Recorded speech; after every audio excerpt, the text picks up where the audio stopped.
Assalamualaikum warahmatullahi wabarakatuh. Kembali bersama saya, Anissa Syafitri. Kali ini saya akan membahas tentang proses dan faktor pendorong globalisasi. Nah, sebelumnya saya akan membahas terlebih dahulu mengenai tujuan dan indikator pembelajaran kita kali ini. Yang pertama adalah memahami konsep dan pengertian mengenai globalisasi, lalu membicarakan hasil studi literatur tentang globalisasi. Next, kita akan membahas dulu kilas balik mengenai pembelajaran di minggu yang lalu, yaitu adalah mengenai definisi globalisasi. Jadi, hanya sekedar mengingatkan bahwa globalisasi merupakan hilangnya batas-batas teritorial antar negara secara virtual atau dunia maya.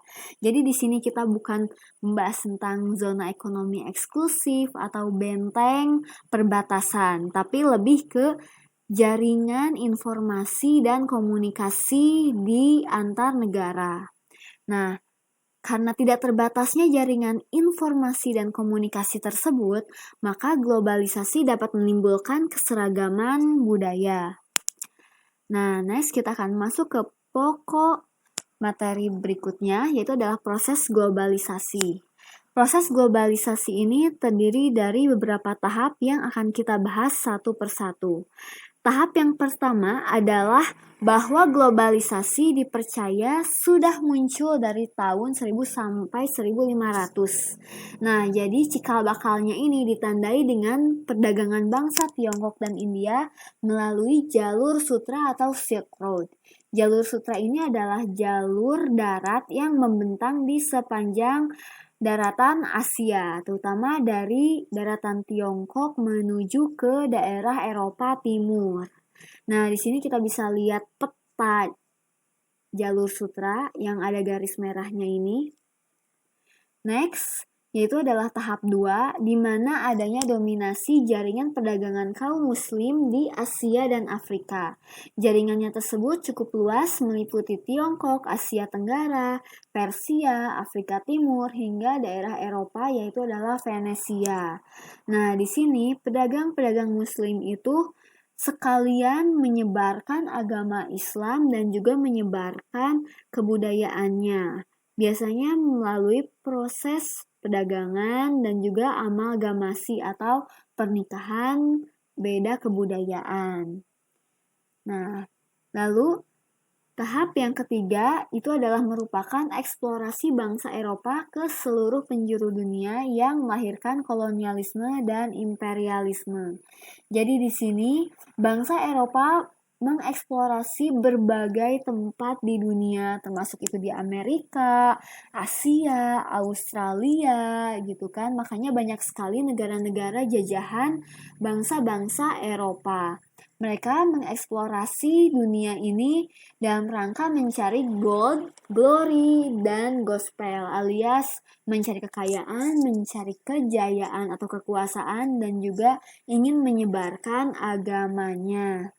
Nah, di sini bisa kita lihat bahwa di Indonesia pun yang sudah terjajah selama berabad-abad oleh bangsa Eropa, kita banyak sekali melihat bekas-bekas kebudayaannya yang masih tertinggal di Indonesia, termasuk itu bahasanya, arsitekturnya, dokumentasi, dan juga ilmu pengetahuan. Nah, ini ya ada beberapa ilustrasi mengenai kapal-kapal bangsa Eropa dan juga bangsa Eropa ketika mendarat di suatu daratan. Next, ke tahap 4, yaitu adalah berdirinya perusahaan multinasional di berbagai negara. Hal ini dikarenakan berkembang pesatnya industrialisasi terutama setelah adanya revolusi industri di Inggris, sehingga banyak sekali perusahaan-perusahaan besar yang meningkatkan produksinya dengan cara mendirikan cabang-cabang di berbagai negara, terutama di negara yang upahnya masih sedikit, sehingga mereka bisa menekan biaya produksi dan juga bisa mendapatkan hasil yang banyak. Nah, di sini kita bisa melihat berbagai perusahaan-perusahaan multinasional, ada McD, ada Unilever, ada Nestle, ada untuk perusahaan otomotifnya ada Toyota, BMW, Mercedes.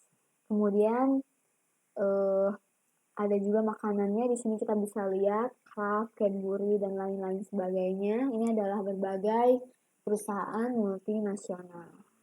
Nah, di tahap 5, yang menandainya itu adalah berakhirnya Perang Dingin antara Amerika dan Uni Soviet. Dan runtuhnya Uni Soviet ini juga menandakan runtuhnya paham komunisme, yang otomatis komunisme runtuh, maka kapitalisme naik. Kapitalisme berkembang, otomatis industri dan perekonomian dunia juga semakin berkembang. Dan terutama juga teknologi yang juga ikut berkembang. Nah, di sini akhirnya menimbulkan gejala globalisasi yang semakin pesat. Karena di sini lebih ke sistem ekonomi yang tidak terbatas, seperti tadi perdagangan, kemudian juga sistem jaringan informasi yang tidak terbatas. Ini adalah karena adanya runtuhnya komunisme. Nah, kita next ke faktor pendorong globalisasi. Sebenarnya ini sudah agak dijelaskan di pertemuan sebelumnya. Faktor pertama itu adalah kemajuan ilmu pengetahuan dan teknologi. Dari majunya ilmu pengetahuan, otomatis kita manusia akan semakin mencari inovasi agar membentuk teknologi yang memudahkan kehidupan manusia, termasuk itu dalam berkomunikasi dan transportasi. Nah, lalu faktor yang kedua adalah semakin terbukanya perekonomian negara-negara di dunia. Ini juga sudah kita bahas, yaitu adalah semakin maraknya perdagangan bebas dan juga semakin berkembangnya perusahaan multinasional. Nah, lalu faktor yang ketiga adalah semakin mengglobalnya pasar uang.